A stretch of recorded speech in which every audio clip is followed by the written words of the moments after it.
السلام علیکم ورحمۃ اللہ۔ حق تعالی شانہ آپ پر اپنا فضل فرمائے اور عافیت و سلامتی عطا فرمائے۔ یہ حدیث احمد نسائی والروایت الطویلہ اور شوق وطن سے لی گئی ہے۔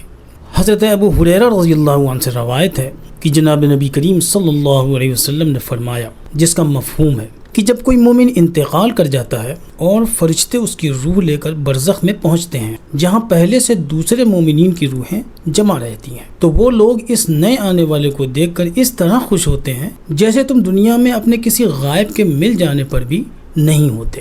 پھر پرانے لوگ نئے آنے والے سے دنیا میں موجود اپنے رشتہ داروں وغیرہ کا حال جاننے کی کوشش کرتے ہیں، تو پرانے لوگوں میں سے ہی کچھ کہتے ہیں کہ ذرا ٹھہر جاؤ، یہ ابھی دنیا کے غموں اور تکالیف سے بھرا چلا آ رہا ہے، اسے تھوڑا آرام کر لینے دو۔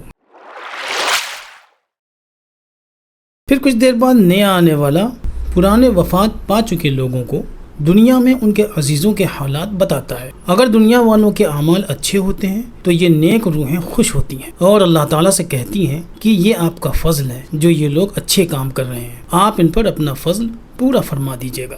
اور اگر ان کے عزیزوں کے اعمال برے ہوتے ہیں تو وہ اللہ تعالیٰ سے کہتے ہیں کہ ان کے اعمال درست فرما دیجیے تاکہ وہ بھی آپ کی رضا حاصل کر سکے۔ اس حدیث پاک سے چند نہایت قیمتی باتیں معلوم ہوتی۔ اول یہ کہ دنیا کی زندگی میں اگر غم و تکالیف وغیرہ ہیں لیکن خود انسان صحیح ہے یعنی نیکوکار ہے، تو پھر موت اس کے لیے ایک بے حد خوشگوار زندگی کا پیغام ہے جو روح نکلنے کے بعد حاصل ہونے والی ہے۔ دوسرے یہ کہ دنیا میں کسی کے مر جانے پر جو افسوس یا غم ہوتا ہے وہ خود اپنے مرنے پر خوشی میں بدلنے والا ہے، کیونکہ پھر اس مرنے والے سے ایک بے حد خوشگوار ملاقات طے ہے۔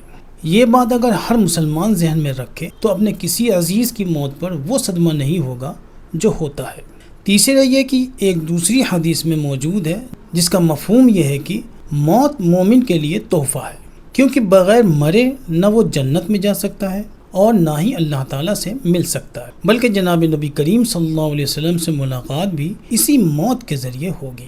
چوتھا یہ کہ زندہ مسلمان کو اپنے مردہ عزیزوں کی دعائیں بھی حاصل ہوتی ہیں، جو بڑی قیمتی چیز ہے۔ اس لیے اگر غلطی سے کچھ برے کام ہو بھی جائیں تو ان پر اصرار نہ کرے بلکہ فوراً توبہ کر لے تاکہ اپنے مردوں کی دعائیں زیادہ اثردار ہو جائیں۔ تو انسان جب تک زندہ ہے اسے بس ایک کام کرنا ہے، وہ ہے فرما برداری، اور سوائے اللہ تعالیٰ کے کسی اور کی فرما برداری کا کوئی مطلب ہی نہیں ہے۔ واللہ الموفق للصواب وهو المستعان۔